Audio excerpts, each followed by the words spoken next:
Star Trek 57, M23, take 2.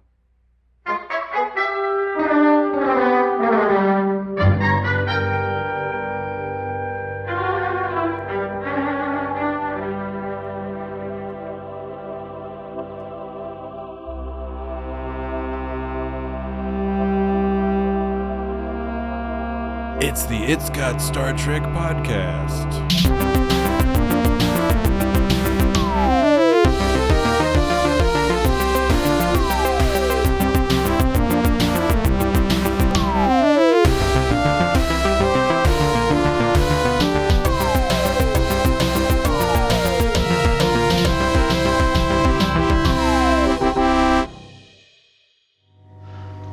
I could have prevented all of it. I don't see how. Walk in paradise. Among the green grass and the flowers, I should have beamed up at the first sign of trouble. You are under orders to investigate this planet and this culture. I also have the option to disregard those orders if I consider them overly hazardous.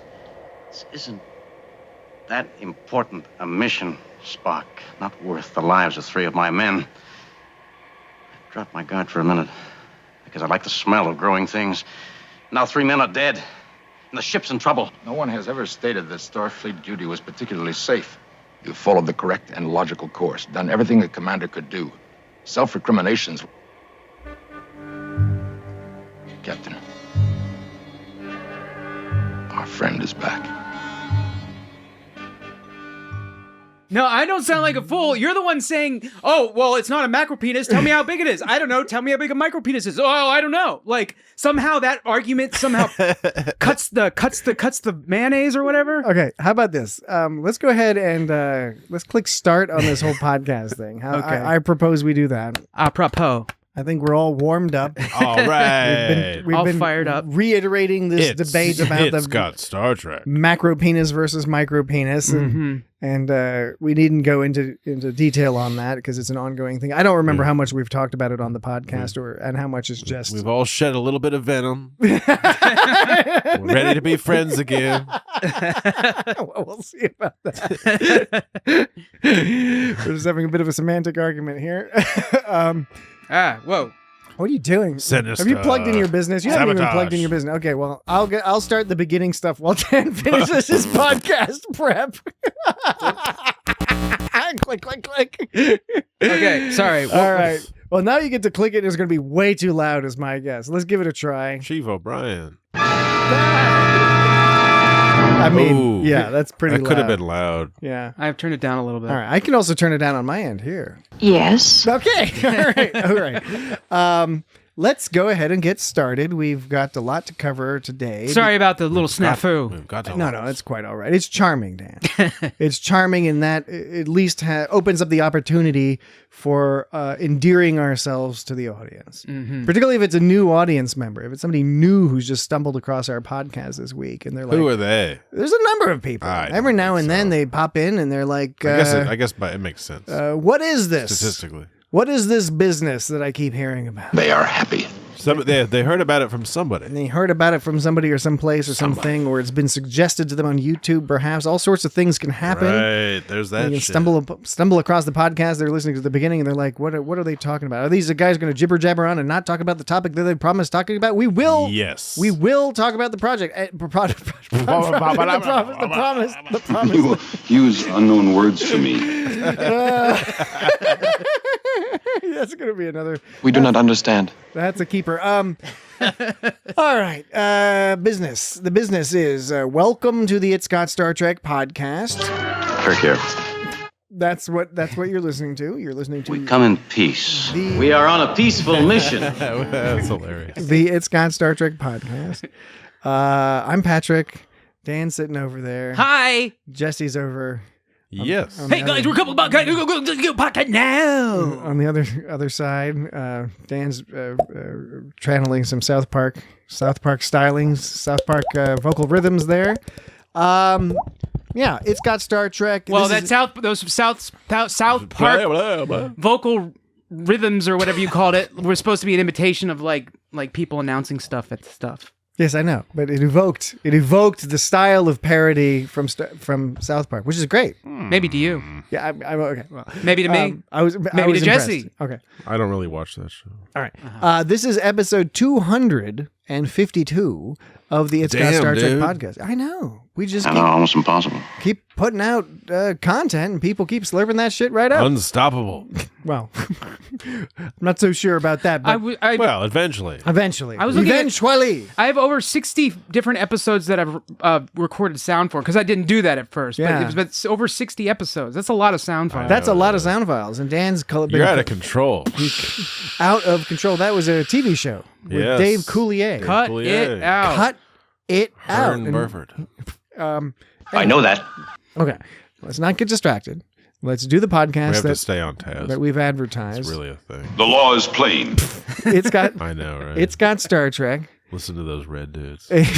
Well, we're going to talk about the color of these dudes in a bit. I think they got a problem. This week we are discussing Star Trek TOS's The Apple. I just might stake out a claim and settle down here, Jim. And the surprising thing about McCoy wanting to do that is that we've seen in TAS, in the animated series, that McCoy, his fantasy is to own a plantation. Right, He wants to yeah. own a southern plantation. Yeah. That was quite unfortunate. That was in the episode of TAS where they He's went from back Georgia. to the Fun Time Planet. Oh, man. But that's the not Fun Time Plantation. that's not this episode. Fuck, man.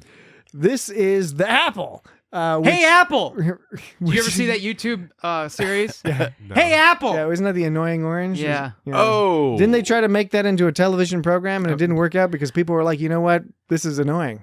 I didn't know that, but I totally 100% I thought believe you. I thought it was funny because you thought it was funny because you would always post those videos. And giggle. I thought it was Yeah. funny because I thought it was funny. I thought it was he- funny. Jesse- because Jesse I thought thought it it was was funny. funny because I you got thought it. it was I funny. got it. You Not- thought it was kind Acknowledge. Not you thought it was funny because you thought it was funny. I got it. Whatever you just fucking said. Well, okay. We're going to be talking Yes. about Acknowledge. the Apple.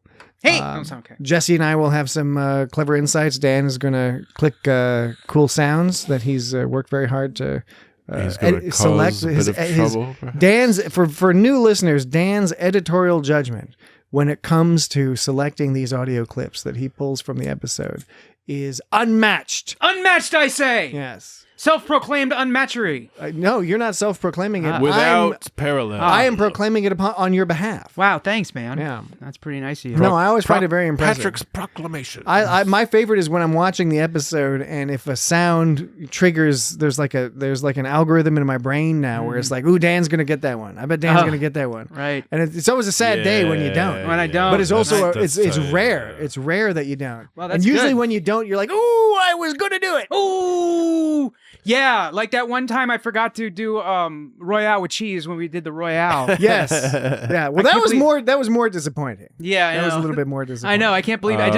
It's just so many things going through my head. Natalie will often mention, Dan's going to say something about, like, that's an order. Yeah. Yeah, oh well. that's right. Yeah. That's right. There haven't been any of those in a while. Well, Yeah, there it's been were a a while, couple. yeah. Was there? was there one this episode? So Dan, tell me this: is there a duty or no duty in this episode? But don't play it yet. Fingers Okay. crossed. I just don't remember. I don't recall. I didn't pay attention I if there don't were. recall that. Okay, first of all, there's no that's an order in this episode, but there is a duty or no duty. Okay, great. Thank you for the heads up. Give me a heads up when you get to that. Mm-hmm. And Second then there was this number and that number, but don't mention it yet Okay. because I bet you pulled that audio clip. Did you pull that audio clip of this number and that number? Tee-hee. All right. Tee-hee. Again, new listeners, if you don't know what's going on, don't worry. Don't worry. Don't even You'll worry catch about it. on soon. This guy's grinning. All right, so we're gonna start our conversation in earnest soon, in just a moment. But I did first, before we get too far, I did want to thank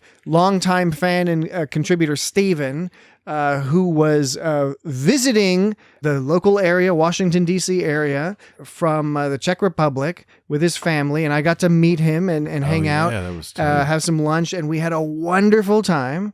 Wow. And Steven hooked us up with some excellent chocolate and some coins. And Jesse and I are going to give a try here to this Zuber. I don't think I've had any Zuber Grand. I don't think I've had too much beer from the Czech Republic. You maybe have had like Pilsner or Kel or something, or maybe some like old school Budvar, like the original one, maybe when you're in Europe or something. But this is Zuber. So. I haven't had this before. Zuber Grand 11 4X hopped lager. It is a 4.5% per volume of liquid alcohol. It's 0.5 liters. What does that say? It says Chimeli.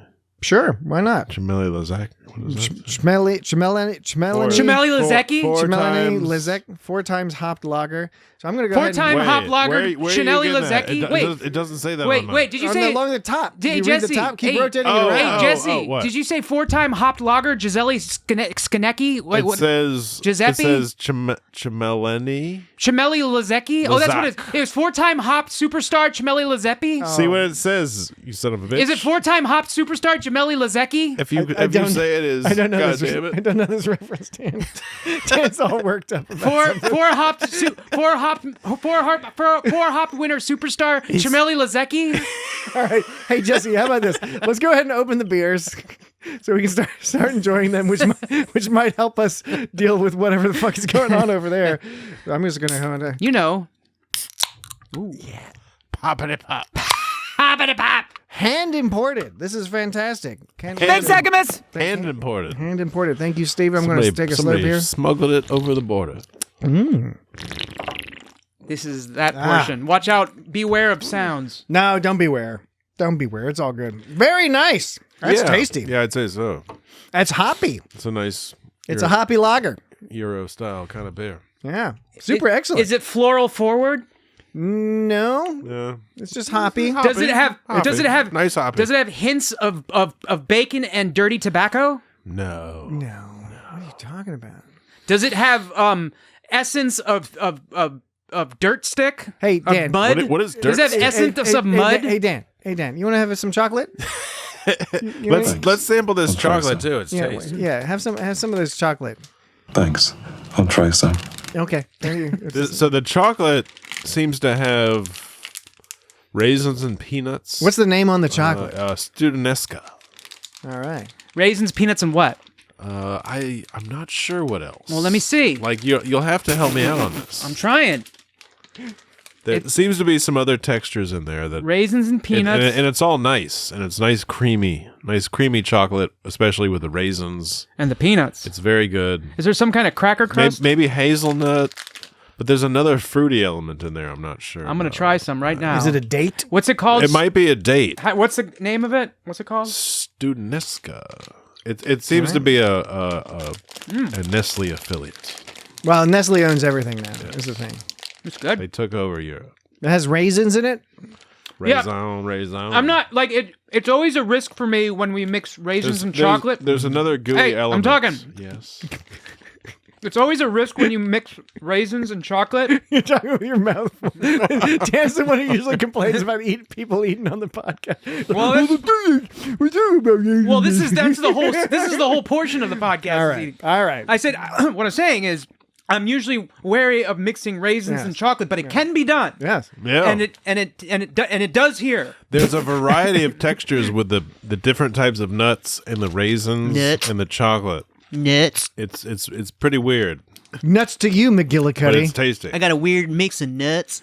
Excellent. Well, thank egg you. salad. Thank you again, me try Stephen, some. for the chocolate and the brews and the coins. Yes, actually the beer is quite nice. The beer is very good, and we are going to enjoy it throughout the remainder of today's podcast. There's some kind of like jelly something in this. Yeah, there's another like thing that's like not a raisin. It's another kind of like Peanuts it's like and a date or something, or I don't know what it is. That's what I'm confused about. So somebody write in and tell me. Yeah, so you can write us in at feedback@itsgotstartrek.com. And the subject line can be, is it dates? You guys ever mix raisins with popcorn? It's good. No, I don't believe I have. It's good. I don't believe I How have. about walnuts? You know, you pour some black pepper on it. Black pepper, raisins, and popcorn. It's good. Black crazy. pepper, raisins, and popcorn. And of course, salt and all the other shit that you want to put How on about it. red That's pepper? what I'm saying. all Red pepper sorts of flavor. If you want but red pepper, you can, but it's got to have black pepper at least. All right, I'm going to call timeout on this nonsense and time in on It's Got Star Trek. Okay. Your friendly global Star Trek podcast. I am not aware of anyone who fits that description.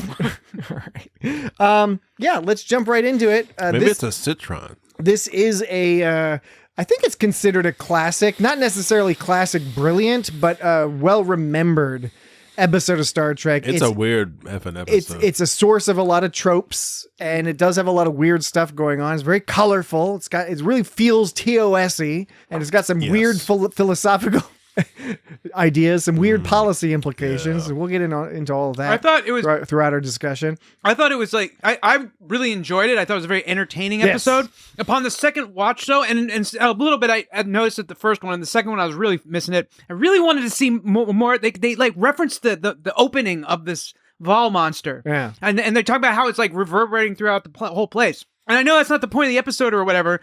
But I really wanted to see inside that fucking mouth. I really wanted to see inside there. Oh yeah. We find out and what were they nothing about that. No, we find nothing. That's exactly. What were they putting in that mouth? I was not clear. Yeah, we don't know. Were they feeding it fruits or something? And what? Batteries? I asked Natalie the question, and she was like, "They're putting like some kind of fruit in there, like whatever they're eating, they're putting in there." No, but I couldn't. But tell. they were sucking. I couldn't tell. But they were. Look, it was a robot that needed. We assume it's a robot. It's a machine of some sort that needs a power source. It was sucking the. It's an ancient robot. It was sucking the Enterprise in, so maybe the Enterprise was the food. Oh, so like, okay, there's a lot to discuss, but I think it's worth noting that since we've begun, but we this don't know. thread, We don't know. That's the thing is we don't fucking know. Yes, is that it seems like there's like 15 more minutes they should have put in this episode. Maybe there is no explanation, or maybe they should have made it a whole season, or even no. Sorry, I just had this is something that Dan occasionally suggests is stretching an episode out into a season. There's Star Trek not season 4. There's not much detail provided. What the fuck are you doing, Jesse? I'm sorry. No, it's okay. I was trying to get more of this chocolate. I know it's gift chocolate. I know. It's fine. It was part of the podcast. That's why I took a chance. You're like, there's a loophole.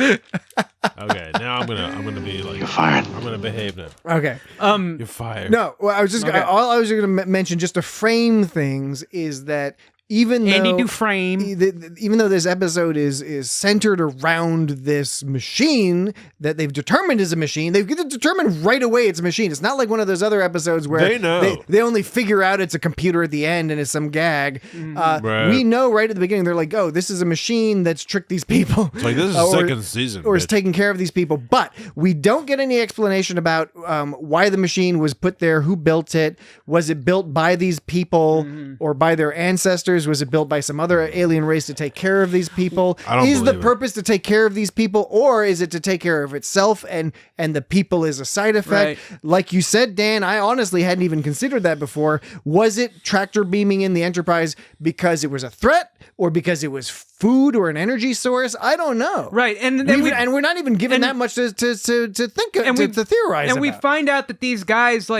don't age or whatever. We don't know. Apparently. We don't know. Yeah, right. We don't know. They're just there. It's the same old folks there forever. I mean, as what he was saying is that they could be 20 years or 20,000 years. But how does that work? All they're doing is putting fruit in this fucking shit. They're not growing old.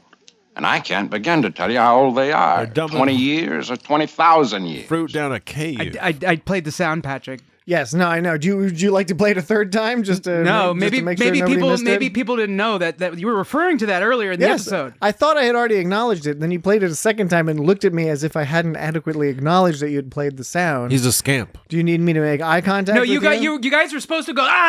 You did the thing. I thought I made like a little squeaky noise or something. I don't do that. Oh, did you? How about this, Dan? Let's make you and I make eye contact. Okay. All right. Okay. Now push the button. Okay. Now push the button. The long one or the short one?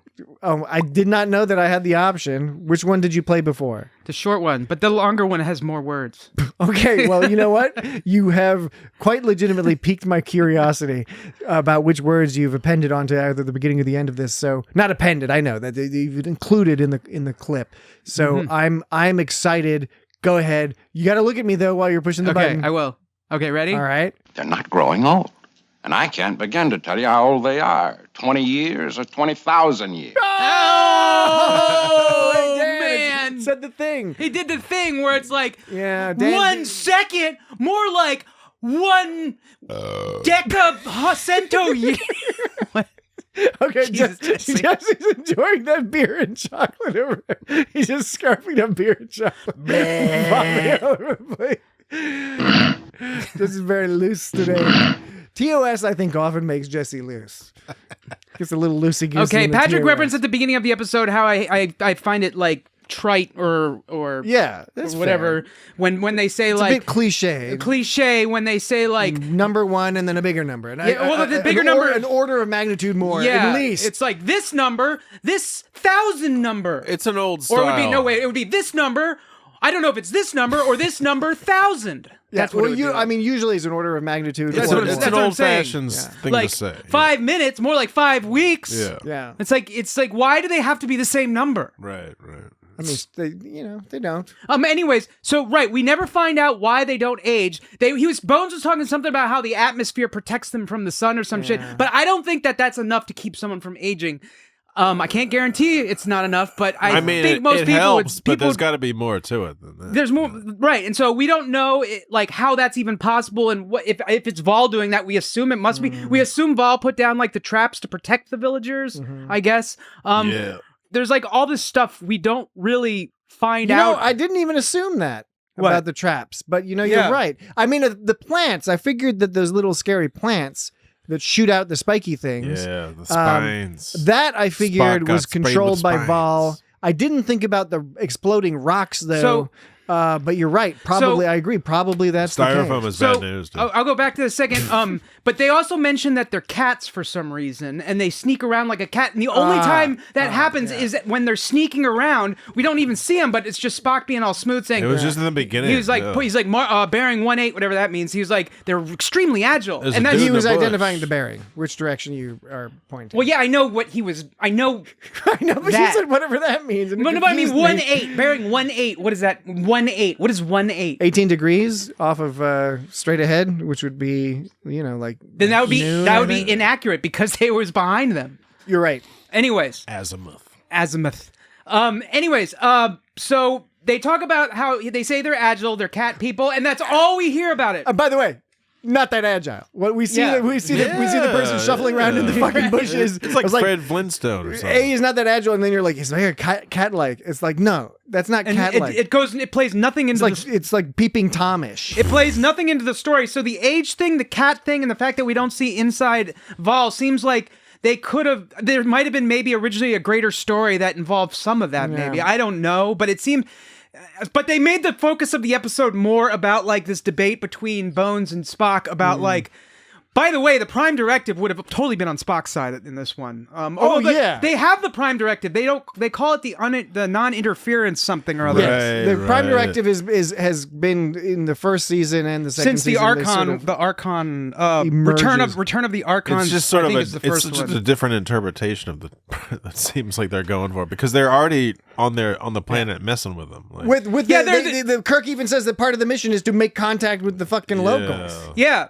And like Bones was saying shit just like watch it. Watch out. Bones is saying we made these people normal again or whatever, which is fucked up. Like Picard would have totally been like, "Who are we to tell another?" It's a little iffy, Picard would have said, yeah. "Who are we to tell another culture what's normal?" Right, you know. right, So Well, this is and- completely the reverse to what most Star Trek episodes we'd expect. Even TOS, by the way, there are other episodes where they would have taken the opposite tack, which is to say you shouldn't be messing. You shouldn't like just fucking destroy the thing that seems to take care of them, and then be like, oh, you're gonna like it better. yeah, you're gonna like it better. You're gonna like the way I know. I He's really like, you like like better. it. You like it. You get to take care of yourself. You love it. It's like he's telling them how to be is what he's doing. Captain Kirk is Those telling people these don't people don't know how to be at all. how to be. Like, This is in the 60s where they don't know how to grow things. there What, wa- what was that thing about? Like, it's no trick to make fruit on a tree. It's totally a fucking trick to make put fruit on a fucking tree. You gotta invent and that they shit. don't know that trick. Like, it's not gonna Well, happen, dude. He did say Starfleet would work with them, but Yeah, I mean, again, fine, this is very yeah. colonial, and the problem is that in the '60s, while there was a lot that was progressive about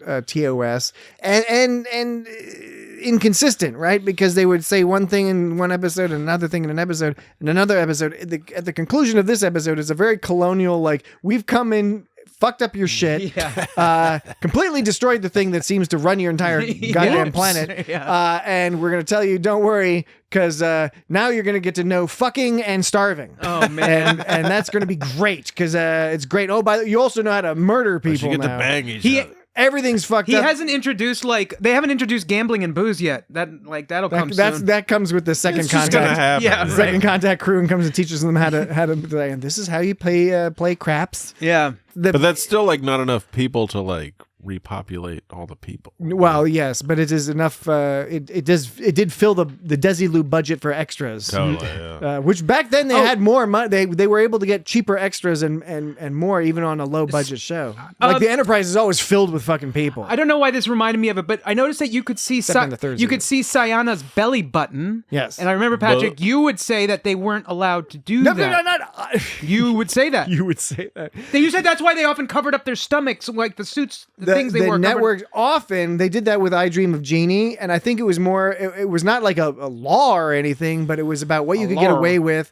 and what the amount was. The thing is on I Dream of Jeannie, It was like a suit. it was shit. constant, and then in this episode. There are other episodes of Star Trek where you can see so much skin in the costumes, except they cover up like the belly area. In this episode, I think two things are at play. First of all, the belly button is brief. It's not like the main character all episode or for an entire TV series. I think the other thing is the more sinister aspect of both the producers and the network studio people being like, oh, these are primitive people. It's okay to show primitive people like that. Well timed.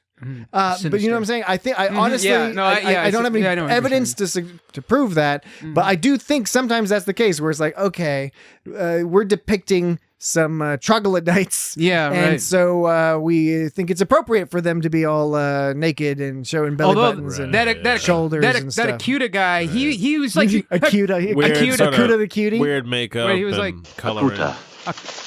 Akuta. Akuta. He Akuta He's got an Matata. antenna. He had that Akuta Matata, get it? Yeah, I did. He had that classic pre-70s barrel chest going on. Yeah. You know, just a Yeah. big, like he's all sucking his gut in and has his chest all pushed out. Totally. He was a big. I think he was like a dude that was in stuff. Was it Cagney and Lacey? No, it was something else. It was one of those things. Dan will look it up. Keith Andes played Akuta. Akuta Matata. Keith Andes was known for Tora Tora Tora, Oh. Clash by Night, Project X, Okay. and Justice for All. Not and Justice for All, and Justice for All. Well, was that wasn't And Al Pacino. Al Pacino's in and Justice What for All. about what was that the Akuta guy or was that a different guy? That's Akuta. Great. No. What about the young guy? The young guy was the guy who was Makora. he was the guy who became who was on a famous TV show. Yes. Makora is what you're talking Yes, about. Makora. Makora. And what actor played Makora? The actor that played Makora is David Soul. Right. And David Soul was in the Soul Train. Starsky and Hutch. Starsky and Hutch. That's what I meant. Yep. Not Cagney. and Magnum Lacey. Force and Jerry Springer the Opera. 2005. That's quite an opera. Yeah. You're quite an opera. Yeah. Thanks. So I wanna going back to the Death Flowers. Okay. So Spock got Apparently- sprayed with spines. apparently it's the Death Flower toxin is like way times many more potent than Sapotin or something? it's 1,000 times Sapotoxin? it's 1,000 times Sapotoxin? it's 1,000 times stronger than saplin. Yeah. And so I looked up saplin. Isn't that Sablin. sapotoxin? Sabotage. Sapalotoxin or something like that? Sapotoxin? I looked it up and I didn't get a lot of answers. Okay. But it's a real thing. Is it a real thing in real life? I believe it's a real thing. What'd you call it? Sapotoxin or sapalotoxin? Sapalo? I don't know, Is it man. from flowers? Sapoliation? No, that doesn't sound like a drug. Although they were talking about so the reason they battled it with massive form D. Right. And it says all I found on saplin was massive form D is a stimulant and antitoxin developed on blah blah blah. It was enough to do Wait. for everybody to do like headstands. Wait or a second. head flips or something. Hold on. Okay. It says Jesse, he's going to get to that. Just chill out. I'm trying. Massive form D is an antitoxin. Originally used as a common stimulant, it was later found to be an antitoxin to saplin, curare, and similar drugs. And this is from Where are you getting this from? From Memory Beta, Memory Beta. non-canon Star Trek wiki. Oh. So that's that. All right. Well, So- thank you. Thank you, Dan. So Funky. So yeah, the handspring. So it's a stimulant. So yeah, that's what he's talking about him doing handsprings. The whole crew of the Enterprise is going to do some kind of handspring head flips or something. He said handspring. He would have anyone What do did a he hand- say? So okay. Dr. McCoy has been known to exaggerate. He's from a time to colorful time. fellow. Yeah. So like Okay. Waiting with bated breath. And we're coming up on a break. So are we? This is one of them time-constrained points you're about to make. So Hendorf and Kaplan, those are the two that died, right? There are 4 of them died, isn't it? They lost a bunch of dudes. Yeah, they Oh, they lost them. Okay, I'm sorry. They lost Marple, Mallory, and Marple. Yeah, you're right. So what I meant to say They could have lost Spock, was but he was a Vulcan. Hendorf and Kaplan died by 2 events that Spock lived through. Yes. Okay, Yeah. so Hendorf died by flower spurt. Yep. Flowers, And he died right away. Yes. Spock was And he had a sad look on his face. He had he did. He had that like surprised young man realizing he's dying as he's Right. falling, and it was upsetting. Yeah, it was. And Spock got zapped with it, but he was fine. Oh, and Spock had a facial expression.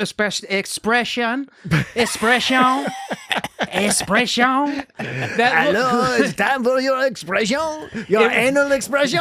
anal expression. Yes, like the little dogs, the pugs. You have to anally express their glands. Oh boy. the anal glands. Open your mouth. Open wide. No, Dan, Dude. too much. Too much.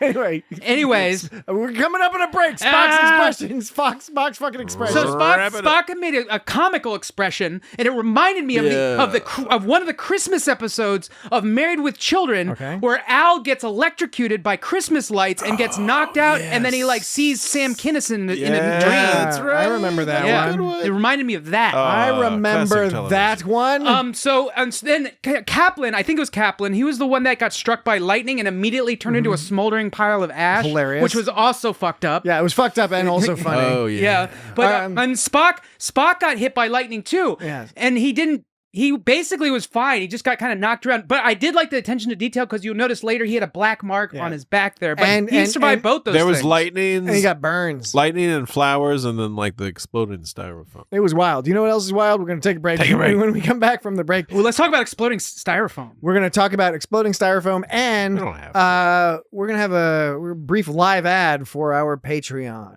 We'll be right back. Kirk out.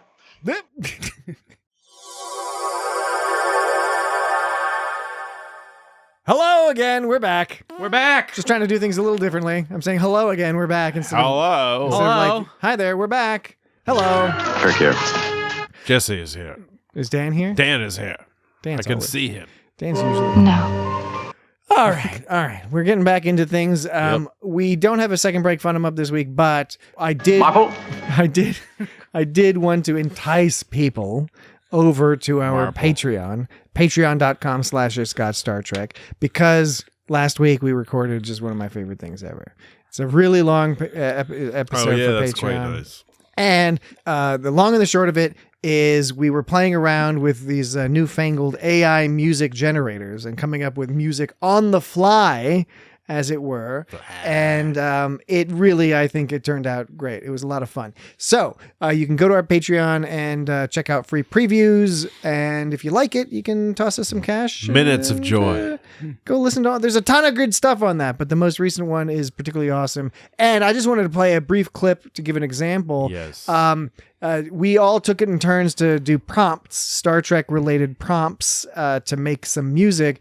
And Jesse asked the AI to do a song really weird about Gary Mitchell in an outlaw country style. I'm not joking, Lee. And yes, I'm whatever not joking. it thinks outlaw country I'm not is. joking. So let me just play just a little bit of this to give you a hint of what went down. And as good as this song is, and you're going to hear it's really good, it is by no means the best one that we came up with the whole time. The Dan one is better. The Dan one's pretty great. All right, here you go.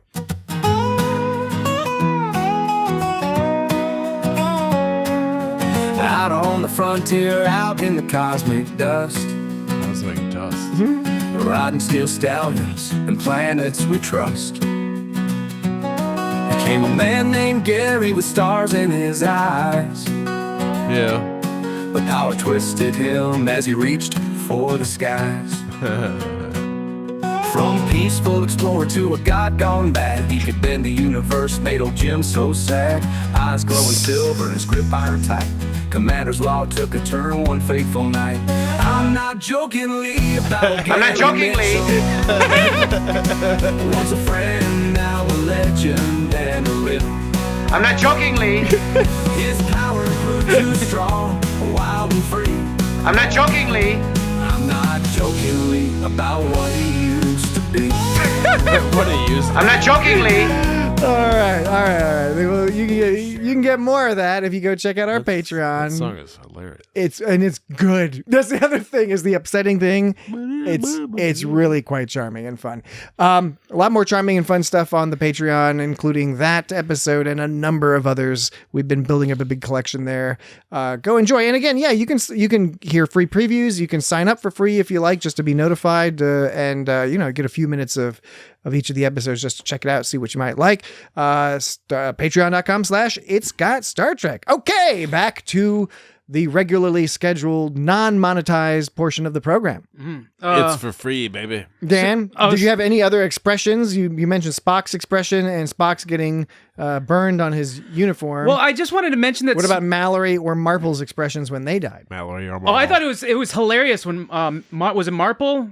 Is Marple the one whose dad helped him through? I forget.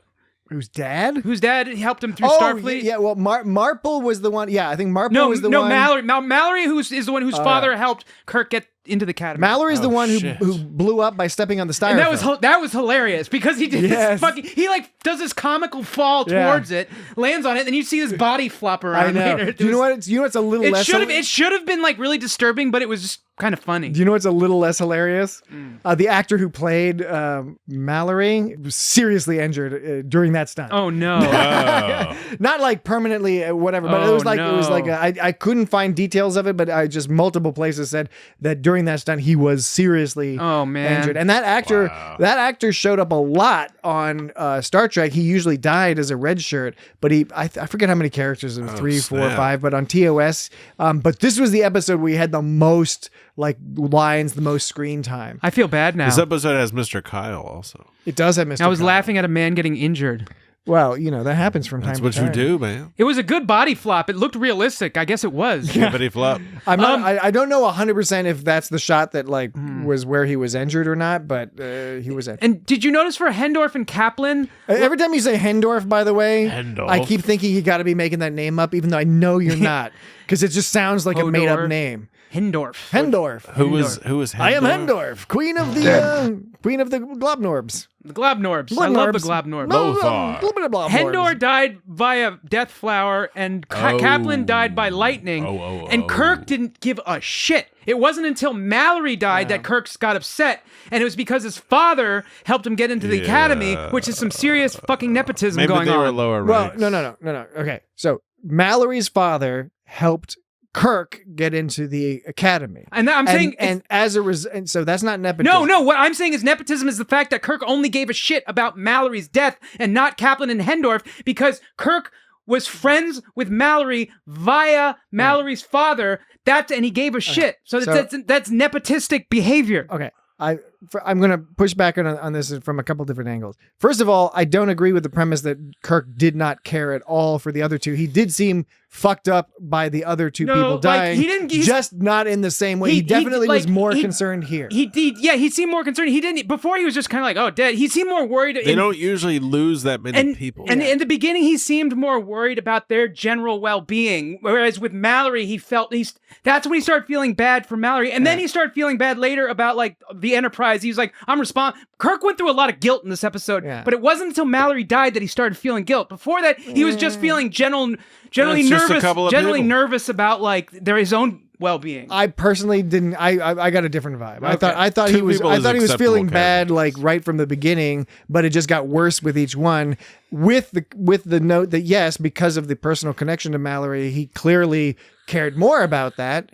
I think though that the angle of him caring about Mallory, I interpreted that a little differently.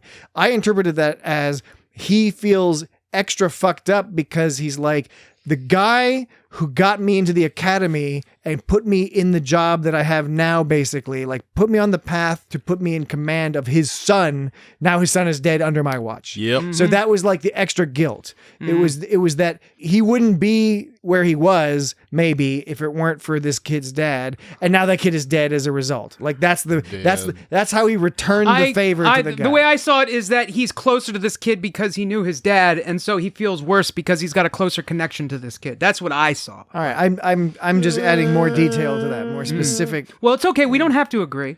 Yeah, I mean, it'd be better if we did, though, wouldn't it That be? kid's I don't not know. gonna be a captain. Isn't it more funnier than I when thought More people, funnier. I more thought funnier most when people like listening to podcasts where it's three white guys that agree in lockstep. Isn't that what people want? Yeah. Yes. Yeah. We agree. Yes, of course. Yeah. Did you notice that? Quite white. So I was going to say actually what I was actually going to say from there. Oh, well, okay. Speaking of Spock's face, You got all these schemes tonight. You're Spock's face. like, I'm not going to say the thing I'm going to actually say until later. Then Tricking I'm going to people. actually say it. Spock was treated Spock. kind of comically this episode. Yeah. He looked funny when he got knocked out by the flower. All the funny eyeballs. All the village people laughed at him when they heard his name. Yeah, He was all. And I never explained that. It was really It was like funny. Spock. It was funny, but it was fucked up. I am Spock. There was Racist. there was another one. I mean, it really is. This one. Fail to see what they find so amusing. I know. Yeah. Now they're just being shitty. It's almost like a parody, so. Okay, I want you to play that clip again after I provide some context, which is listen to the clip. It's clear in the clip that there are more people laughing than are depicted in this entire village. I agree. So play the clip and you can hear that's a fucking audience full of people. That's not like this small village. Fail to see what they find so amusing. That's like a studio audience, like laugh track. It's like a gym class. Yeah, that's fucked up. So yeah, they're all laughing at him. For some reason, he's all embarrassed about sex talk. Like when he's talking, it was Spock, yes. the Spock. He goes, That was weird. This part. Well, I believe it's safe. That whole sequence. Safe to assume that they would receive the necessary instructions. Why was he so embarrassed? Why did he think that? Why did he care? It's very un-Vulcan of him to be embarrassed by talking about fornication or field experiments in human biology, as Kirk put it when he stumbled across horny Chekhov. Horny Chekhov. Yeah, that was unprofessional. Being all horny with Landon. Well. With Yeoman Landon. Yeoman Land. Yeah. Right. He was being I felt that was a little bit inappropriate. Who Chekhov? Yeah. Yeah, I mean Chekhov is frequently horny. We saw A very nice place. I've been wanting to get you in a place like this for a long time. I bet. It was Spectre of the Gun. Remember, we talked about that not too long ago, right? Would it be so very bad? A couple of years, yeah. It can't have been a couple of years. Spectre of the Gun was like a few months. Every podcast we do feels like it was a few months ago. I know it's not, but anyway. Spectre of the Gun was another case of horny Chekhov, and there are many. Yeah, many that's more. right. I know that was Spectre of the Gun. Yeah, Yeah. where like Kirk had to keep like bringing him back to Earth because his head was up his butt. Yeah. Metaphorically bring him back to Earth. Yeah. Not actually shuttling him back. Because to that Earth. could happen in this and it would have episode. taken a long time. Long time. There was this one weird exchange between him and Bones when they're talking about. Are you talking about horny McCoy? Well, okay. First of all, they're talking about how nice this planet is. They're saying it's so beautiful. Meanwhile, it has this really ominous orangish red sky. But for some reason, when they switch to like stock footage of the sky to see that the clouds are changing, it goes from like this orangish, like solid orangish red color to a perfectly blue, stormy sky, a bluish, stormy like cloud sky. It totally doesn't match at all. NBC stock video, stock film. I should say. It's not even like got a red hue on it or anything. So it's like completely jarring because it doesn't match like the sky that they're on. But so they're talking about how beautiful it is, and then Chekhov goes, Just like Russia. and then Bones goes, More like the Garden of Eden, Ensign. doesn't he sound like he's pissed off? Yeah. The way he says that. More like the Garden of Eden, Ensign. If you watch it, I think he's the got joke this is that, expression on his face, like he's pissed off. That this is a Cold War era where Yes. they've brought on. So the character of Chekhov was brought on in the second season, presumably for a couple of purposes. One, to appeal to the young monkeys crowd, the young monkeys. Beatles monkeys fans, where you needed some strapping young lad with a goofy ass haircut. Goofy hair. Pavlov, she called him Pav. It was already a wig because that dude was bald. Well, apparently this wasn't a wig. So I was reading on Memory shit. Alpha as opposed to memory beta. On memory Or alpha, Chakotay. they were saying that in the first few episodes of season 2, he wore a wig because he hadn't grown his hair out yet. But that I see. But that this was the first episode where his hair had grown out sufficiently that he could not wear the wig. Okay, and I have his- misunderstood. For the opposite. I see.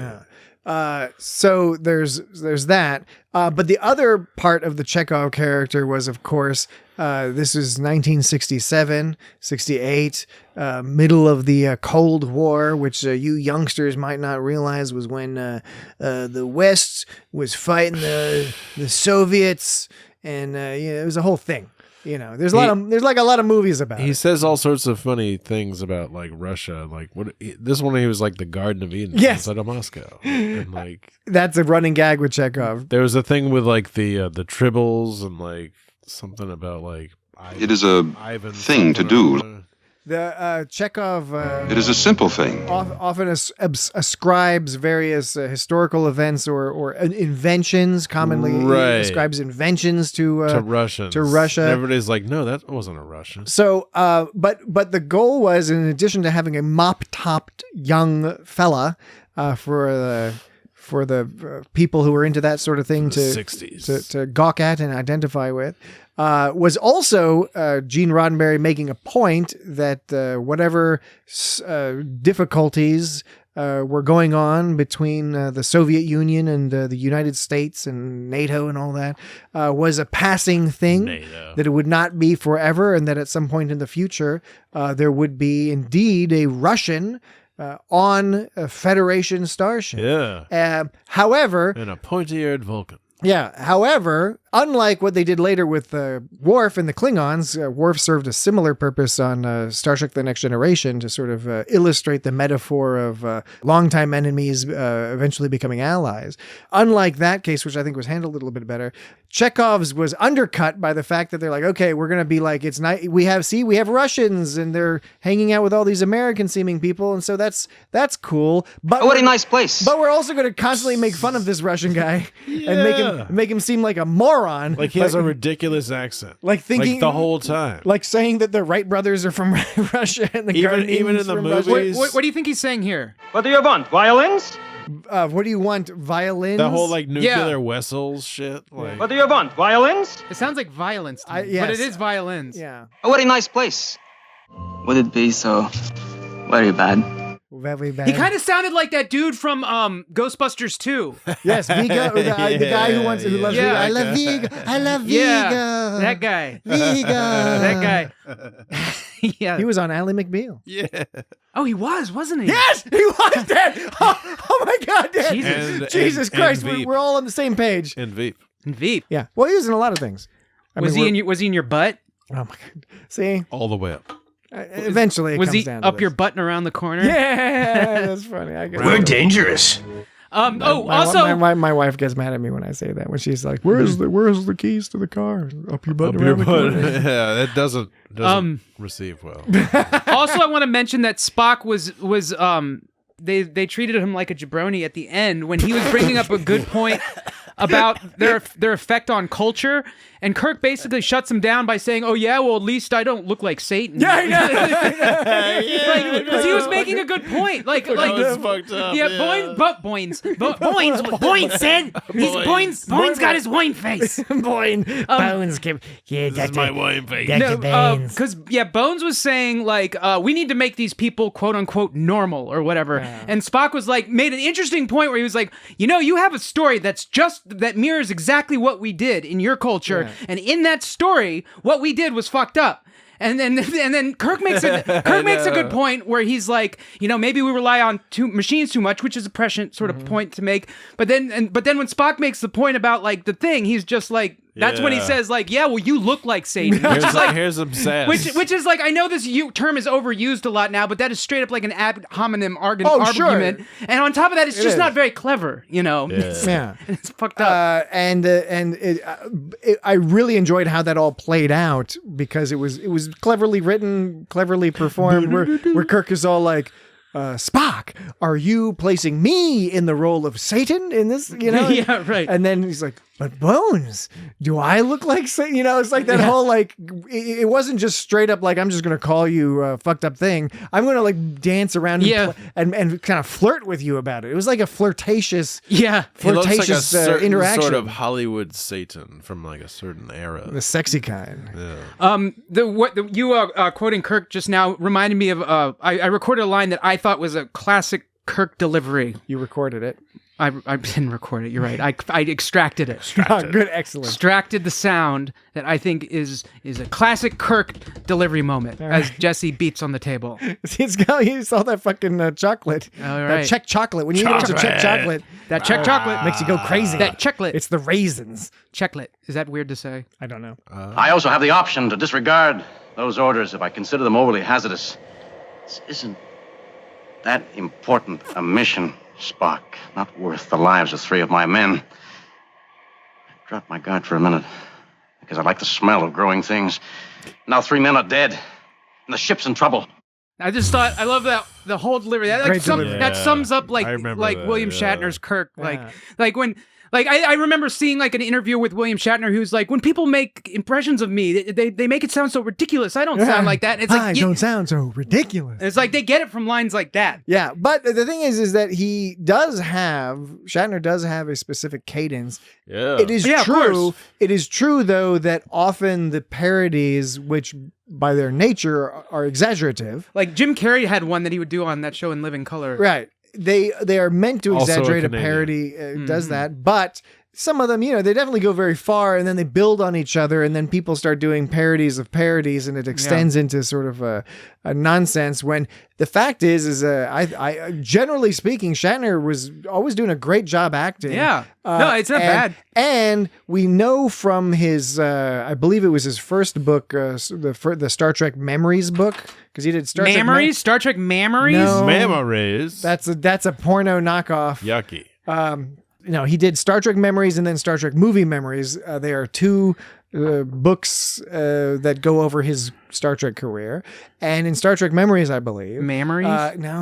like when Spock was talking about that rock, he said fragile, good cleavage. An analysis should prove interesting. So it's got good cleavage. Did you save the good cleavage? Rocks have cleavage. Good, like memories? Yes. Was he talking about? It's a different kind of. Was he talking about the rock or some kind of gazebos? Oh, you It's mean about gazongas? it's about how the Not rock gazebos. breaks up. Yeah, they're gazebos. Gazebo is not a slang term. Yes, for it breasts. is. Yes, it is. I've seen it. You've seen gazebos. I've heard that. You've heard people use the term in gazebos. the Elvira movie. Not gazongas. It was gazebos. It was in the Elvira movie. Where I'm not aware of the Elvira. Elvira's car breaks down into a small southern town, and so she's crazy Elvira walking around in a conservative small southern town. Her car breaks down in a small southern town, or it breaks down into like a diorama of a small southern town? It's the former. Okay, I just want to make sure. Anyway, I was referring to the book Star Trek Memories by William Shatner and some ghost author, probably. And in that book, ghost author, I believe it's in that book. It may have been elsewhere, but he talks about working with Christopher Plummer in Canada. And Christopher Plummer, early in his career, they were doing Shakespeare together, I believe. And Christopher Plummer gave him the advice to develop a unique cadence. Because if you develop a unique cadence, it draws the audience's attention. It makes them pay more attention to you because they're trying to follow along. They're both British North Americans. Right? What? Canadians. Oh, is that your term? Are you British using North Americans. I was just being funny. Yeah, I mean, it is pretty funny. It'd be even funnier on the It's Got History podcast. But you know what I'm saying? So he heard that advice, and apparently that's where he consciously began to develop what became his Shatner-esque form of delivery. I was listening to an interview with Kristen Shaw, who plays Louise on Bob's Burgers. She was also in Flight of the Conchords. She's in What We Do in the Shadows. Yeah, other stuff. And she was saying in the interview that she was always told she'd never get any work because her voice was too unique or something. And that's she's how you get the work. She makes her living off of that. That's how she was. That's how you do it. That's how you do it. That's how it gets done. And Spock was clumsy too. So he was clumsy enough to get zapped by that flower, but he just toss that when he rock. chucked that Dude, that he rock. chucked that fucking rock. But you didn't record the cleavage line. You didn't. Would you mind being careful where you throw your rocks, Mr. Spock? Yeah, I like that. I don't knew think- you would record that, but I was curious. I'm surprised you didn't record Spock saying a wonderful cleavage. Or whatever he said. You're right. That's one of those. It's inexplicable why I would miss that. I mean, but there, you can't record the whole episode. I know, but I it's guess. like I think it's just I miss every once in a while. I'll miss something It's that one of the properties of minerals that you examine scientifically. Like if you knock, What? What are you talking You're about? talking about cleavage. Cleavage. Oh, in the geologic how sense. it breaks up. Well, I'm sorry that I didn't include cleavage. That was a total misfire on my part. Okay, It's fine. When we ate pickles in that pickle, it's got pickles or whatever. It's not it's not Star Trek. It's delicious. got pickles. I believe that was January of 2022. Did I ever sing the song when we were talking about sweet pickles? Did I ever sing that commercial that goes like, "Smart moms know how kids' minds grow upon sweet pickles"? Did I ever sing that? I don't believe so. Why don't you sing it now? I just did. Oh. But now that we know the context, we want to hear it But what is it? Smart moms know how kids' minds grow upon sweet pickles. It was Sweet Pickles. It was this subscription service where they'd send you this plastic pail full of all these weird thingy doos and papers and cardboards that had little games on them and little things you could read. It was like a little fun box for kids. So it had nothing to do with pickles. I don't know why they called it Sweet Pickles. Maybe it came because I'm a big fan of sweet pickles, like a bread and butter. I mean, pickle. I'm sure it came in. I'm sure the container it came in was shaped like a pickle, but why? I don't know. Well, why? Oh, you I don't see- know. A few throw pillows, a TV news reporter. What do you think? I think what is I'd this rather have actual sweet pickles in a subscription.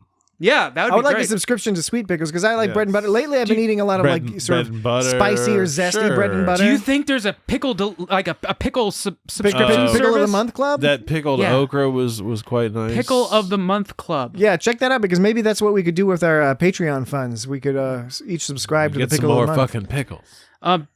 So we got Picklelicious from store.picklelicious.com.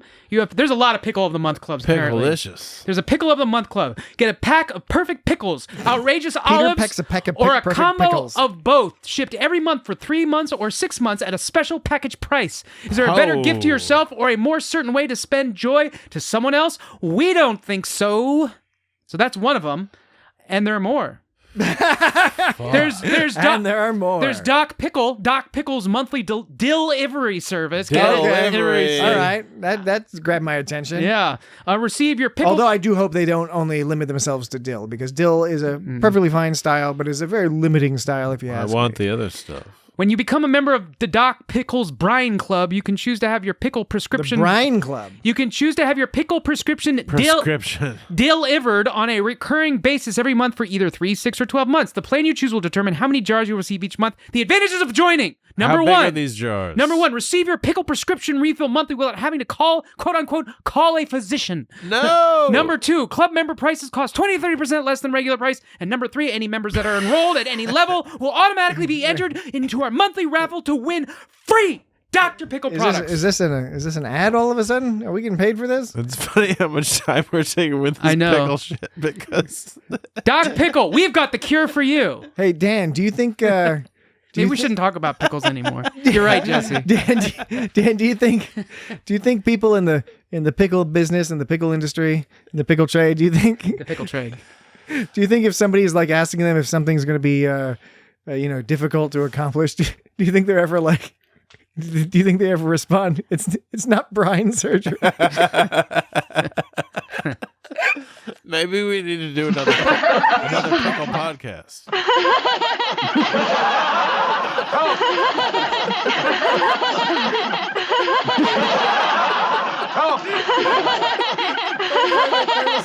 Play the Spock laughter one. Pickle podcast part 2. What are you talking about? Fail to see what they find so amusing. There's one guy. Huh? Wait, you hear that guy go, huh? Yeah. Fail to see what they find so amusing. Okay.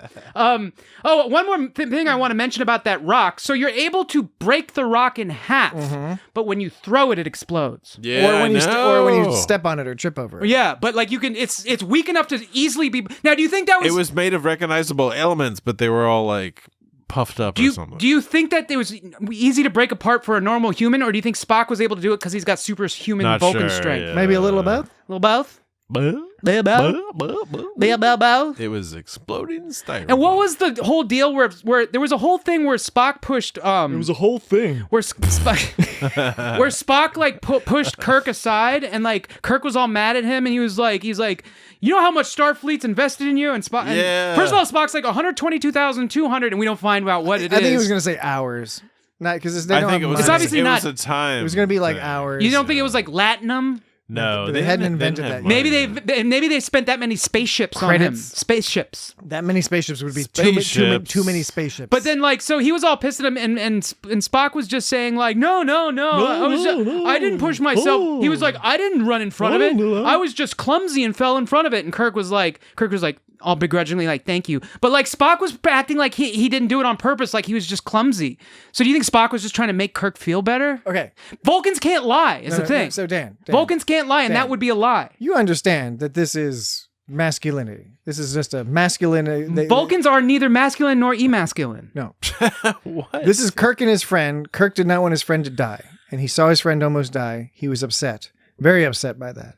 And when his friend got better, because of the 1960s sort of shy masculinity where they can't be all like, I love you, which they do later, right? In the 80s, they're all like sobbing over each other and kissing each other, French kissing and stuff, like just normal guys do these days. Yeah. But like, buddies just hanging out.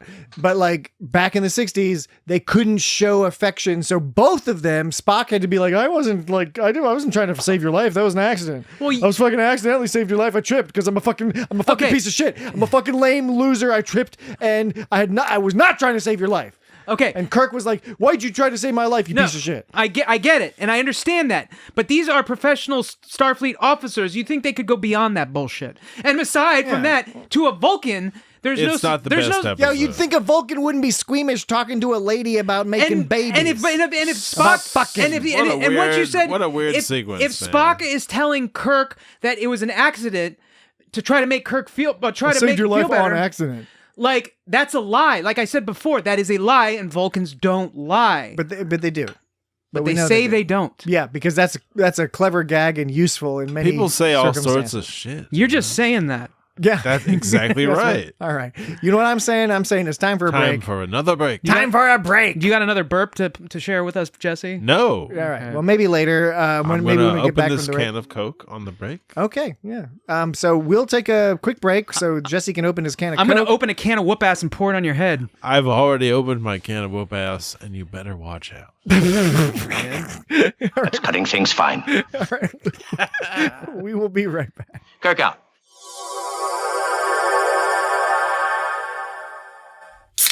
All right. Everyone good? With your peas and your poos? Can we come back? We're back now, right? Are we- what? Are we back now? Totally back. Because you guys are giggling, so I think we might as well come back. You guys are in giggly mode. Our friend is back. And we're back. Hello. On the double. Welcome to the third break. On the double. The third and last segment They didn't even hurry that much. of the podcast program. Did you remember? Did I remember when husbandry would be quite efficacious? I know we were already referencing it. It's like, yeah, okay, it's a fancy planet. I get it. It's a fancy Husbandry planet. would be quite efficacious. It's got all this nutrients and juice all over the place. Yeah. We come in peace. Wait, how about this one? Well, how about it, Dan? How fucking about it? Okay, let's not. No, now you have to. Okay. Because you're embarrassed. So that means it's okay. That means it's going to be extra funny. When we all know Spock pronounces things differently sometimes. This Yes. one was kind of pushing it. Their atmosphere completely negates any harmful effects from their sun. I mean, yeah. Completely negates, completely negates, negates, completely negates. Their atmosphere completely negates any harmful effects from their sun. It's what it is I don't know if we would attribute this to Spock or to Leonard Nimoy. But it is being pretentious. It's a pretentious, and it's not even. It's like, okay, there's real pretension, and then there's pretension as a put on. And pretentious as a put on is when somebody tries to do it, but doesn't do it right. They want to do the fancy accent. They want to pronounce the word in the fancy way, and they don't pronounce it in the actual fancy way. Or there isn't a fancy way, but they think there's a fancy way, so they attempt to pronounce it in the fancy way to sound smart, but they just come off as stupidly pretentious, Sensors. differentiated from just actually just regular old pretentious. Like when Kirk said this. Analytical. But Analytical. Is it analytically? Full analytical equipment and beam them. Full analytical equipment. Form an engineering detail with full analytical equipment and beam them down. Kirk out. He said that all weird. Pretentious. Moi. Full analytical equipment and beam them. Isn't that weird? Analytical. Analytical. Can you put a little beat down underneath that? My daughter talks like that. Analytical. All right, keep it going. Analytical. Analytical. Analytical. Is that like From a machine. Is it a pig sound? What is it? It's like a piggy. From a machine. No, it's when Spock is all grunting when he's embarrassed. How did you get so far away from your microphone? I don't know. What are you doing? I'm not sure. I don't know. Get back there. Just scoot along. From a machine. From a machine. What is that From a sound? machine. From a machine. What is It's that? scary, man. From a machine. I know you might have already said it, but I From a just... machine. From a machine. I'm really having coordination issues today. Yeah, but you also have From a machine. explanation issues. From a machine. From a machine. Where's that sound? What's that from? But you say there's nothing to worry about. That's not where it's from. All right.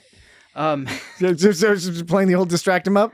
it comes from here. Well, I believe it's safe to assume that they would The sex, see the necessary the nervous sex talk. So it was like instructions. Spock snorting because he was uncomfortable talking to this to Yeoman. What was her name? Martha. Martha Landon. Was it Landon? Yes, it was Landon. She was wearing Yeoman Janice Rand's uniform. It's frightening. Oh, shit. I mean, how is it done? So here's the thing. This was a peculiar scene in a number of ways. That I'd like to see. They were Fucking playing. perverted ass Bones. Yeah, He well, like first wants of all, to see some robot sex. Bones is all about the horniness. Yeah. And the other thing that's weird about this is that they're simultaneously setting up a conversation where Spock and Kirk and everybody, they seem uncomfortable talking to Yeoman Landon. Yeoman Landon. Yeoman speculate. About the sex, as if she doesn't know what sex is, when it is made abundantly clear that Yeoman Landon knows all about it. The birds and bees, or the tribbles and targs, whatever the local phrase is. This is the silly sex music. Yeah. I mean, it does make me horny, I will say. Yeah, there was some good musical bits I got from this episode. But TOS is great with the music. Yeah. That was the same scene where they were eating that Play-Doh fruit. Which Play-Doh fruit? Remember they were eating that Yeah, it was food? all Play-Doh It all fruit. like looked like those brightly covered fruit in there. You know, weird stuff. was that the stuff they were feeding to? It's the stuff that dreams are Were made they of. feeding that to Val? Maybe, because again, Something like that. at one point, this is what's so intriguing about this episode, and we just discussed this earlier, how there's hints of all this lore that we not only don't get, but we seem to be closed off at. You can't even imagine getting it in the future because they blew up the machine. But at one point early on, Akuta refers to themselves as the feeders of Val. Right. Which is a cool and slightly disturbing term. Let us go to him. He hungers. But then I don't think they reference the feeders of Val again later, although because there's no like sacrifice. They're just giving him food. Because there can't Let us go to him. He hungers. Can't be a sacrifice. Let us go to him. He hungers. Please. Beware, I live. Sinistar. Beware, coward. Run, coward. Let us go to him. He hungers. Run, run, run. Let us go to him. He hungers. Please. I am Sinistar. Holy shit. Did you notice? Sorry, you were talking about the feeders of Val that they didn't talk about again? Yeah, well, I said my piece. Okay, I feel like I maybe interrupted you. No, I think it's time to move along to pointing out that for a few significant chunks of this episode, Kirk's left nipple is just poking right out of his uniform. I didn't notice that. You can see it in the HD on the big screen. I didn't notice that. What I noticed about him was that for some reason his Starfleet insignia was near his waist. It wasn't. He's wearing the green variant of his shirt. We've seen Archer, Captain Archer, in that, an alternate mirror universe Captain Archer. I didn't notice that. And we've before. seen Captain Pike in Strange New Worlds. He looks very sexy in that as well. That's a uniform variant that Kirk would show up in sometime. That sort of green wraparound shirt. Maybe you just think you see his nipple more because he doesn't have the insignia over it. It could be, but the thing was, it was interesting because the right nipple was smooth. Wait, what do you're rubbing your left nipple? Oh, as you're you right. say I'm sorry. His right nipple was smooth. Rub it a little more. Like this. Yeah. But keep his doing left that. nipple was like it was like really cold. It was as if somebody had rubbed like an ice cube just on his Yeah. left nipple. Yeah. But not on his right. I didn't nipple. notice that. I need to go back and Or watch it. maybe he had previously chafed his right nipple, and so he had it bandaged up, and so the bandage was preventing the visual indicator of his erect nipple. You got to bandage both nipples, man. You got to do it. No, you do not need to do that unless both are abrased. But if both have, you would expect both to have been abrased. I would say you would have to do it when you're recording for that very same reson you're talking about. When you're recording, when you're videotaping, or when you're filming, performing, or performing. Dan's giving Jesse a dirty look for blowing his nose. It was a small one, but I heard a honk coming on. No, and when someone's filming or performing, that's what I'm saying. For the very reason that you state, you got to cover both of them, so you don't have one poking out like that. No. But I was saying I wasn't suggesting they were doing it for the purpose of hiding nipples for filming. I was saying. No, I know that's what I'm theorizing. That you're theorizing that he hurt his nipple, and one of them was one nipple. And I'm saying that if you gonna cover one for any reason, you got to cover the other when you're performing. No, I agree with so you. you don't get what happens. You just gotta. Look, Dan, I agree with you that would be the prudent way to go. That's what I'm saying. But that's clearly not what happened in this episode. It's not.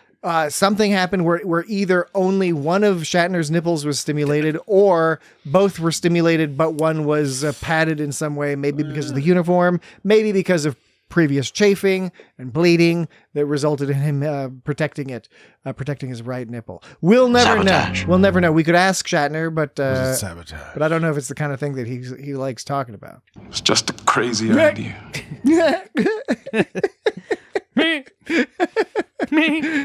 Let's see. Oh yeah, L formation. Did you remember when they ran an L formation? Yes, he said, and it didn't look like an L. They just ran in a line. Actually, and he didn't say L formation. Didn't he? He said formation L. Formation L. So it was there's a code of like, okay, there's these various formations, and apparently formation L is we're just going to walk in a fucking straight line. Well, I'm thinking they were when they said maybe they assigned which was place in the line there. What I think is that when they said formation L, when they said L, they were thinking of the font where a lowercase L looks like an uppercase I. And that case would sucks, and dude. that would be because they ran in an I formation. Or do you think they were referring to the French article L, like the magazine L, or the French piece of speech? I don't see how. What about the Spanish article L? It could be the Spanish article L as well, which is a slightly different article. You use unknown words to me. They're not so unknown to you. I know you know a few things, Dan. I do not understand. We do not understand. I do not understand. We do not understand. You understand a heckle of lot more than He's a smart fellow. than you like to let on, Sneaky But boy. they can't. Mr. Sneaky. For your information, I have a very high efficiency rate. Mr. Dan, sneaky boy with a sneaky brain. For your information, I have a very high efficiency rate. I did like that little argument. This was a transporter malfunction. But what is to be gained? Transporter malfunction. I'll tell you what is to be gained. Having sex is fun. I'm not joking. You don't have to. Some people don't like having sex, and that's fine too. But people are waiting. But you know, if you're into it, it's fun. It's a good time. Remember when speaking of transporters, remember when Scotty said, "The way it is now, we couldn't beam up a fly." A fly. I was like, is that how transporters work? Like, I thought either it works or it doesn't. I guess they were so low on power that they couldn't even. I could see I don't it understand. being This was like one of the first episodes where the transporter didn't work. Yeah. I was just like, I was just thinking though, in terms of scale, I would always think either the transporter would work or it wouldn't. Not like you could transport something smaller, Mr. Binary, before you could transport something bigger. You're Mr. No, Binary? I'm just saying I don't think it comes in terms of size, mass. I do. I don't think mass determines. I do. unless you're really low on energy. But I could. It's physics, man. It's always math. I'm saying. To me, it seems perfectly plausible that the amount of mass you can transport is constrained by the amount of power you have, as well as some other things. Difference between a human and a fly is very small when it comes to mass. I don't know. And when the you're grand talking about scheme of things? No, I would say in the grand scheme of things, when you take into account atomic energy, the amount of energy that is bound up within the connections of an atom, a technological system devised by humans. All the particular pieces, all the subatomic particles, all your quarks and gluons and muons and this, that, and the other thing, and the amount of energy it takes to break those apart. The amount of energy, indeed, that when you perform fission and split those atoms apart, there's a lot of energy in that. Sploot. So Ensign, I will not have you address me in that tone of voice. It's plausible. Spock does like acting out of control when he gets the opportunity to. Yeah. And you'd think I know, of course, he's half Vulcan, half human, but I wonder if like a real Vulcan would have as easy a time. He said real Vulcan. Maybe that's fucked up. I apologize. Real fucking Vulcan, not this fucking mudblood. A real Vulcan. No.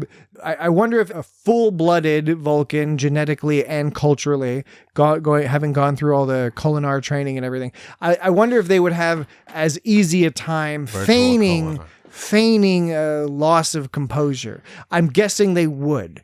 I think that's generally what we've seen depicted over the years, is that a fully trained Vulcan has a little bit more difficulty feigning craziness. Because they can't lie. No, they can lie if they want. They lie all the fucking time, especially to themselves. Sneaks. They're a bunch of sneaks. They're just like the fucking Romulans. There was that whole part where Kirk told Scotty that he's like, you're fired. He fired him. Yeah, I know that was just fun. I know it was like Kirk was just. He was being silly. He was being silly, but at the same time, the logic was weird. I understand it was weird. He was being silly, but the logic was weird. Because what he says is, he says, Scotty, you know a shit ton about this stuff. You know more about this shit than the people who created it. You know more about this shit than anyone else.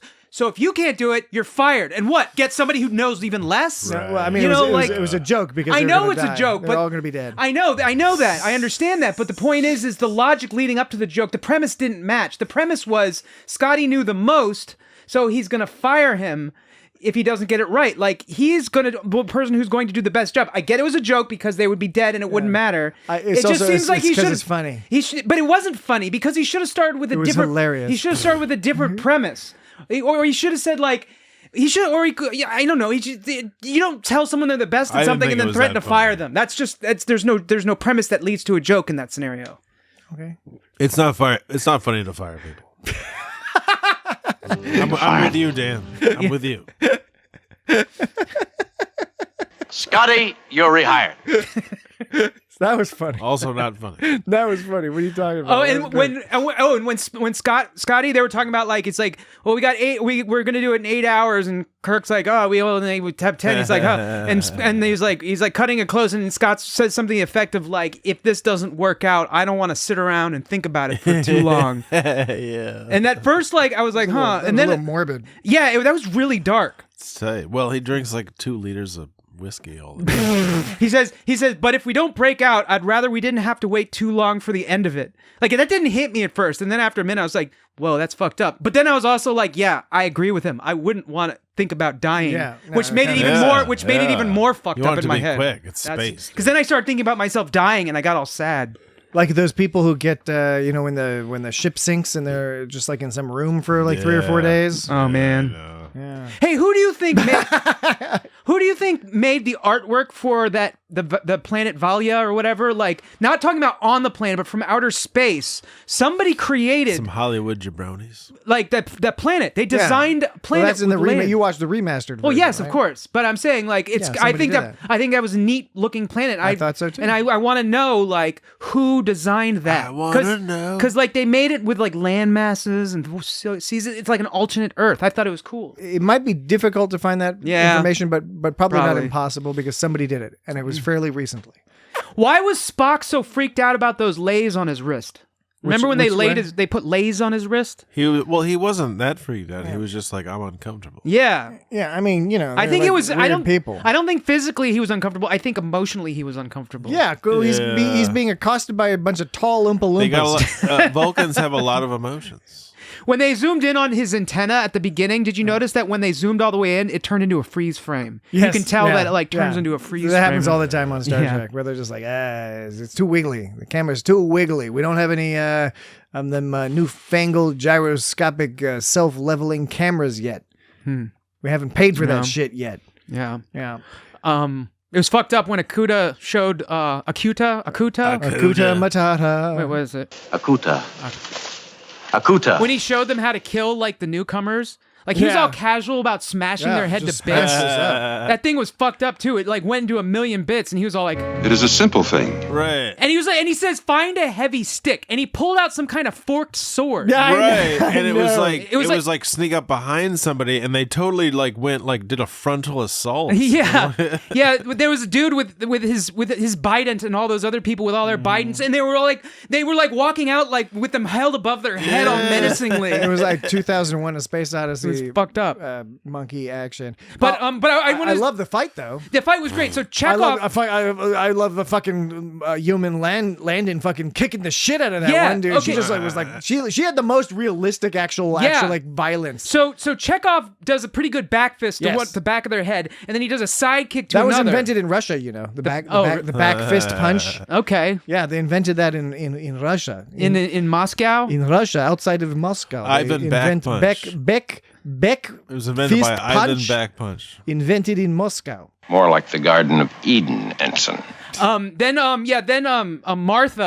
Martha Landon, is that what you said? Martha Landon. She sort of like deftly dodges one of them and does some kind. And then she does a flip Aikido over, flip, like some kind of wrist Aikido flip, and then she did that front kick. She just front kick just fucking destroys that dude. Yeah, and then so there was Chekhov and there was Martha.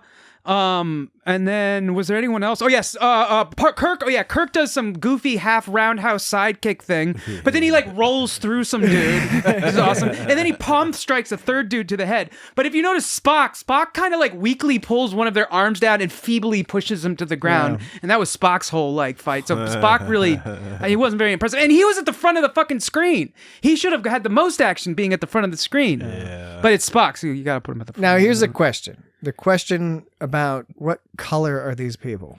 And I don't mean red. I don't mean race. I mean that to me it was difficult because sometimes they seemed a little red, sometimes they seemed more purple. Yeah. Why were they cat people? Weird color. Well, the thing is because they put weird makeup on the people. Sometimes it just looked like sort of a dark they had like shade. albino hair. They had light hair, and I think they were making an attempt to be like, okay, we want to do a story about a quote unquote primitive culture, but because we are woke progressives, we sort of the 60s version, quote unquote, of, I'm using woke comically there. That they were like, you know what? Even for the 60s. Maybe unlike all the other TV shows, we shouldn't hire a bunch of people of color and have a bunch of Italian Americans and have them prance around and pretend to be quote unquote primitive.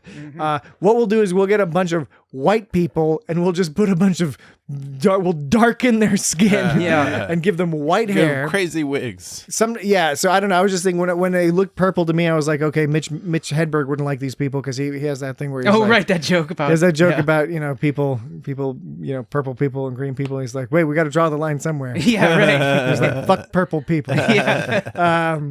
Go look it up. Mitch Hedberg. He's funny. He's dead, but he's funny.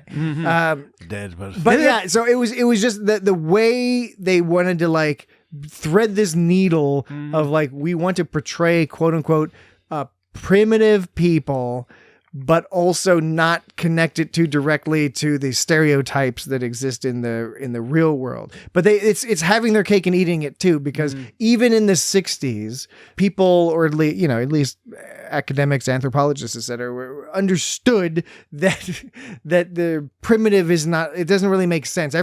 Human culture has been extremely sophisticated for tens of thousands of years, if not longer. That sophistication just looks different from different angles depending depending on what you're doing. Throw any of us into a certain environment, we won't know what the fuck to do. But the people who live in that environment have a very sophisticated understanding of how that environment works.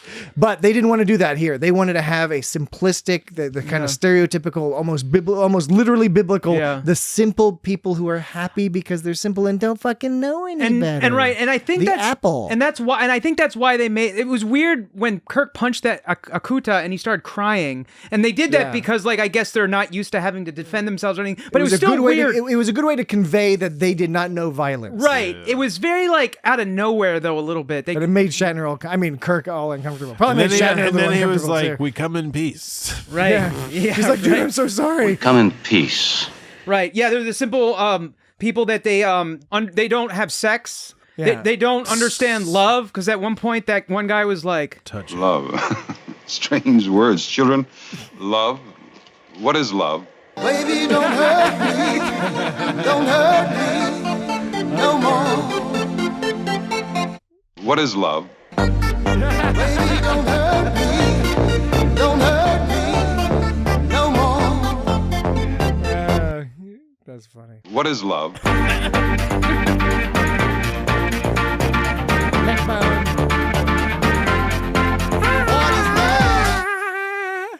What is love? What is love? Baby, I'm not joking, Lee. No. Oh, Lee. All right. Well, we're getting towards the end here, and I know, Dan, didn't we have a duty or no duty? we had one duty or no duty. One duty or no duty. All right. Well, why don't we go ahead, and since we're going to do a duty or no duty, and another little brief hint preview of our of the fun we had on our Patreon, we have a new theme song for Duty or No Duty. Oh man, yeah. Duty on the ground, people looking closely. Duty know I'm found. Slash the system banging. There's a duty there. Got no time to save me. Duty everywhere. Duty or no duty. Tell me what's the score. Duty or no duty. Can't take it anymore. Can't take it anymore. All right. Duty or no duty. You can hear more of that on our Patreon. All right, Dan, duty or no duty? What is it? There's one duty or no duty today, and it is as follows. No one has ever stated that Starfleet duty was particularly safe. Starfleet duty was particularly safe. Starfleet duty was particularly safe. Starfleet duty was particularly safe. That's a duty. That's a like Jesse. Jesse couldn't keep it together when he was saying that. That's a duty. Because I'm with Jesse. Jesse's losing his shit. I think it's a Starfleet duty was particularly safe. I do think it is. He says it a little bit funny, but. Yeah. No one has ever stated that Starfleet duty was particularly safe. I agree. That is definitely 100% a duty. Yeah. No, I agree with that. I agree with that. Yeoman speculate. And you said that was the only one. That was the only duty. That was the only one. Okay.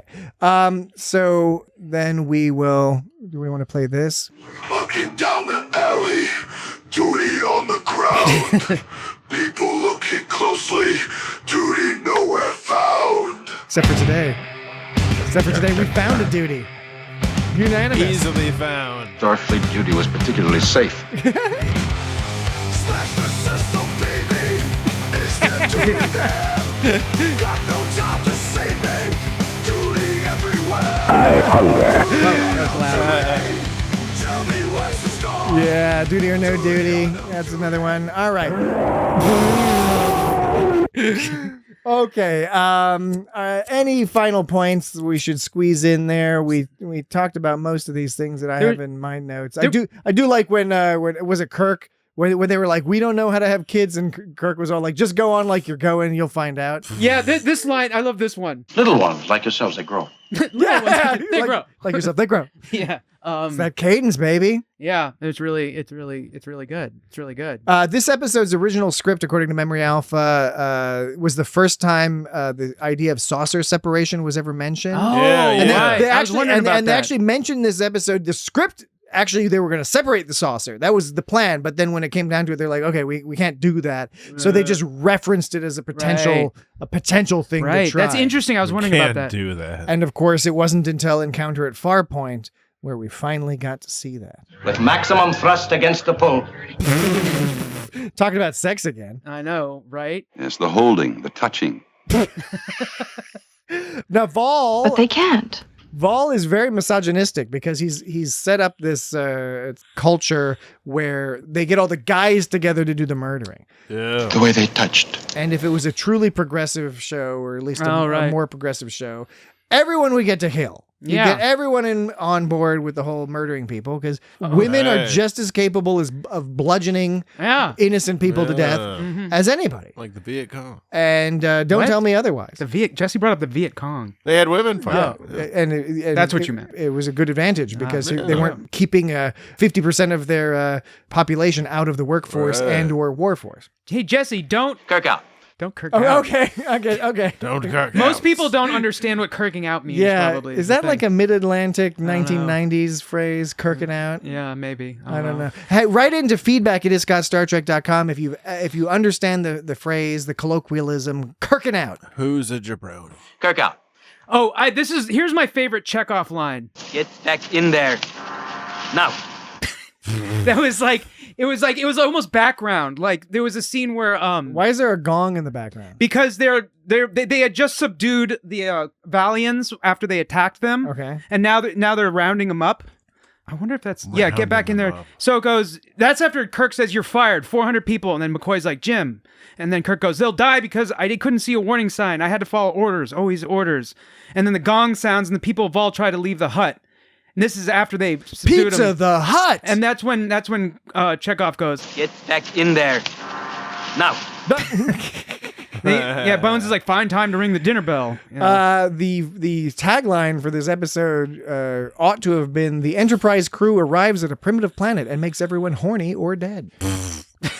Because that's what happened, right? Yeah, A lot of people died. You know, they were really all they were doing in that episode was fucking with that planet. Yeah. That's their whole mission from the start, even before they met the people, even before they really started fucking with them. Looking around, the people in the window. All they were doing is like trying to fuck with this. Their whole purpose was to meet these villagers, which it was completely anti-Prime Directive. And what did he Spock called it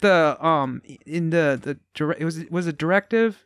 What is the word? General Order number one? Non-interference directive. Yes, the non-interference directive. Spock was the only one with his head on his shoulders. Even though that they way. were already interfering. Ludicrous. Okay. All right. Well, that should do it for us this week. Let's get out of here. That was a fun podcast. Hope you all enjoyed that. Next week, who knows? We'll be discussing something related to Star Trek. Nobody knows. We're going to pop this episode. Pop it up. Pop this episode into Dan's algorithm. And Dan has a podcast selection Pop it in. Pop it out. algorithm. And it'll tell us what to watch next week. It's over there. That way. I never saw anything like. What you ought to do, is that the part where the guy gets seriously injured? Yeah. All right. I just wanted to say, like, this episode had really awesome music. I think this Great episode music. in particular. I really agree. TOS always has great music, Yeah. but like this one really has Very some good shit. dynamic and good production design, lots of colors, a little bit of a wacky and confusing messaging and plot, but it was fun. It was entertaining. To find out what we'll be talking about next week, you can go to our website at www.itsgotstartrek.com. If you don't want to do that for whatever reason, that's the easiest thing to do. But if you don't want to do that, you can go to our social media and, I don't know, follow us there and pay attention. At It's Got Star Trek on most of the social media places, Mastodon and Twitter and all that jazz.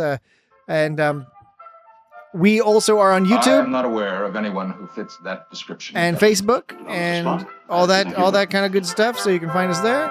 I think that's most of it. You know, feedback at scottstartrek.com. Feedback at scottstartrek.com. Yeah, that does it. All right. So thank you very much.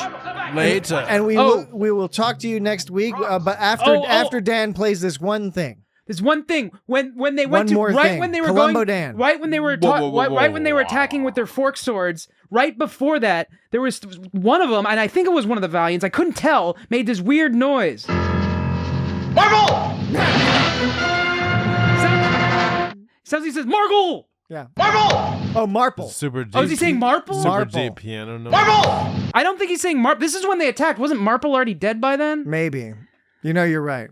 I don't know. Anyway, leave that to the audience to suss out. We like to leave you with a little bit of mystery. We don't want to explain everything. No, you're right. It is Marple. It is Marple because Spock says, "Doctor, you have an unsurpassed talent for understatement." After McCoy's like, "That must have smarted when Dan, that lightning struck you." Dan, I appreciate your exuberance. However, you've made me look a fool because I just said we wanted to leave the audience with a little bit of mystery and not explain everything, but indeed, you did. So you presented a mystery and then you rapidly solved it. I'm sorry. Did I say Marple or Mallory? I don't remember. All right. Well, we'll talk to you. It's a mystery. We'll talk to you next week for sure. Bye-bye. Let's get out of here!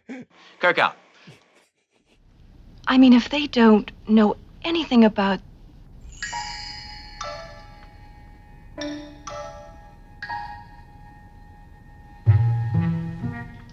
What I mean is, they don't seem to have any natural... I mean, how is it done?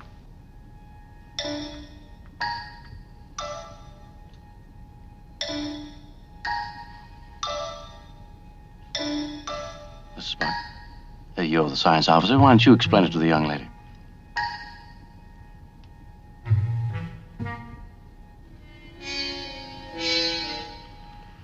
Well, I believe it's safe to assume that they would receive the necessary instructions. From a machine? That I'd like to see.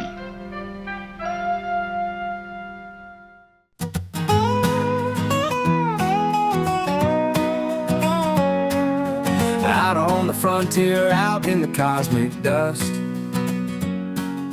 riding steel stallions and planets we trust. There came a man named Gary with stars in his eyes, but power twisted him as he reached for the skies.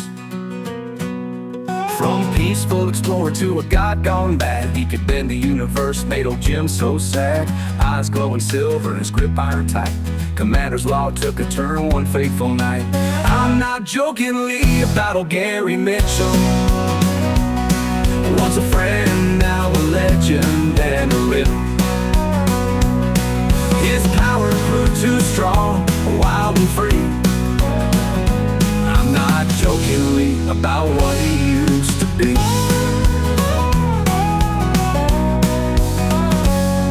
We shared a lot of miles, drinks and starlit fights, but as his powers grew, I lost him to the nights. From Alpha Centauri to the cold of outer space, we saw the man behind the god, tears on his face. But mercy was an option for Mitchell's hand. As he sought to rule and conquer, we made a stand. With stones and steel, we fought till the end. Goodbye, Gary, you were more than just a friend. I'm not jokingly about old Gary Mitchell. Once a friend, now a legend and a riddle. His power grew too strong, wild and free. I'm not jokingly about what he used to be.